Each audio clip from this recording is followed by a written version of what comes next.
The path to getting a top LSAT score can be a straight line with a clear path forward. Of course, it may not always seem that way. It certainly wasn't the case for me.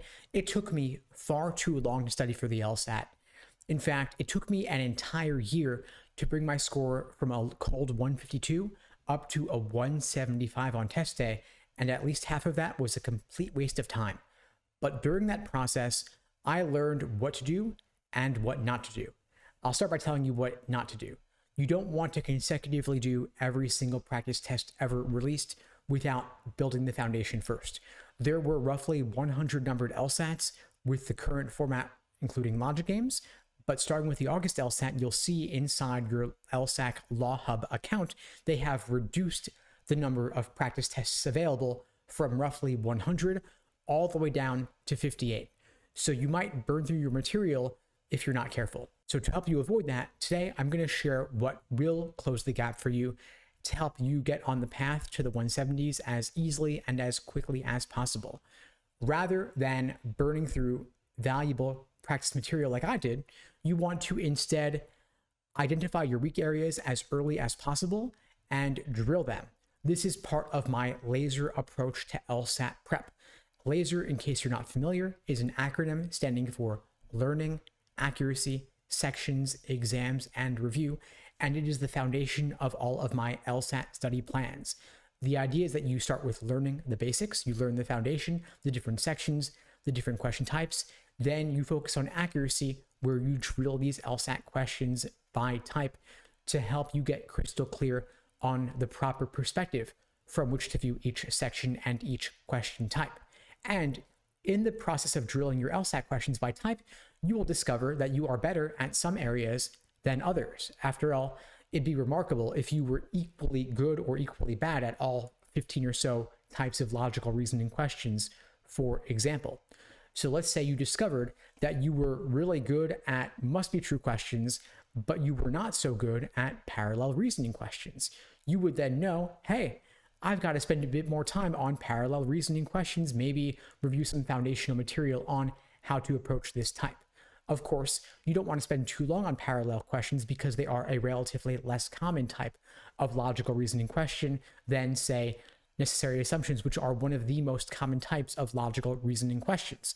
If you're looking for help in removing all the guesswork about what to do and when, and considering the proportions of different types of questions, which is something that you may not be familiar with, then you may want to benefit from one of my personalized day-by-day study plans.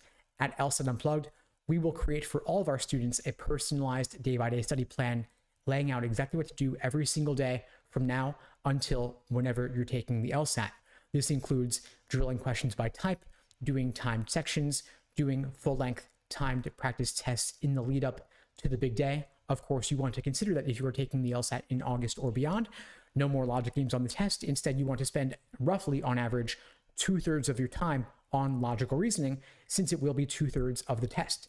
But if you are great at logical reasoning, terrible at reading comp, of course, you would want to structure your LSAT study plan accordingly. This is something we can help you out with. If you're interested in finding out more, you could check out the links below the video to book a call with me and my team. We'd be glad to help you out.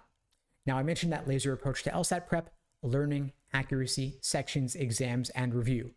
Once you are at a reasonable degree of accuracy on the questions by type, say roughly 70-80% accuracy, you then want to move on to pacing with individual timed sections, then pull it all together with full-length timed practice tests. That's the E in LASER for exams and endurance, to build your endurance, doing 4 timed sections in one sitting with only a short break between sections 2 and 3 of the test. Then, of course, you don't want to neglect R for review.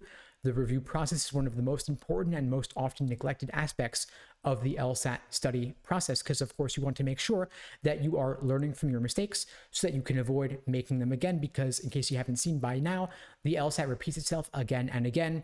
Different questions, same underlying method of reasoning.